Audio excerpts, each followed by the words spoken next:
First, I'm joined by Miatta Fahnbulleh, Chief Executive of the New Economics Foundation. Good afternoon to you, Miatta.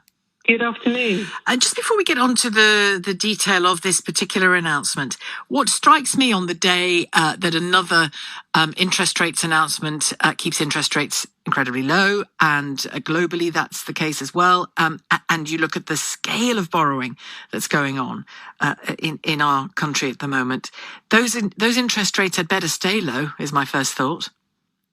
Yeah, absolutely. And to be fair, all indications are that they will be staying low for some time. And then actually the really critical thing is the borrowing we're doing today, 2/3 of that is pretty much locked in at this interest rate. A third will be dependent on inflation. So even if it rises in, say, 8 years' time, we would still be paying at the rate that interest rates are today.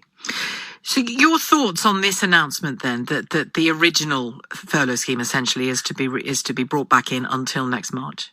I mean, look, it's a no-brainer. I think every single person in the country thought that the chancellor should have done this and should have done it months ago. As long as we were still in this awful, awful pandemic, he needed to extend this scheme. And it's a crying shame that it's sort of taken all the stops and starts and everything to get here. But it's absolutely the right decision, and feels like, he's now back a step ahead of the pandemic rather than sort of chasing the pandemic, which is where it feels like our economic response has been. But in those stops and starts that you talk about, people's working conditions, some people's working conditions have changed.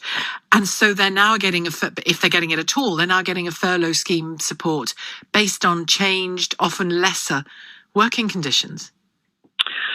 Yes, absolutely. Well, it's both working conditions that have changed, but also many jobs have been lost. Yeah. The extension even to December was announced a couple of hours before the scheme had ended. Most businesses have made the decisions to fire people if they're going to fire them. So, for me, the big gap now is having extended furlough. We know that jobs have been lost. We also know that many people are excluded from government support, and they have been facing months with absolutely no income support. And I think this is a big blind spot for the government. It's got to think about how it bolsters social security. It's got to think about how it provides a living income to people who are going to go through extremely hard times to weather the tough winter ahead. The optimist in me says this is, continuing to support people and in to some respects, to some degree, support the economy while we wait for a vaccine to come. But the pessimist says we can't continue like this endlessly. If we learn to live with the virus, we have to learn to live with it differently to this. Absolutely. I mean, and I don't think anyone wants this sort of in and out of lockdown. It's, for even people who support the lockdown, it's incredibly hard to swallow. And, the key criteria, the thing that will be a game changer is unlikely to be a vaccine, because we know that will take a while to run out and to be rolled out. It will be an effective test and trace system.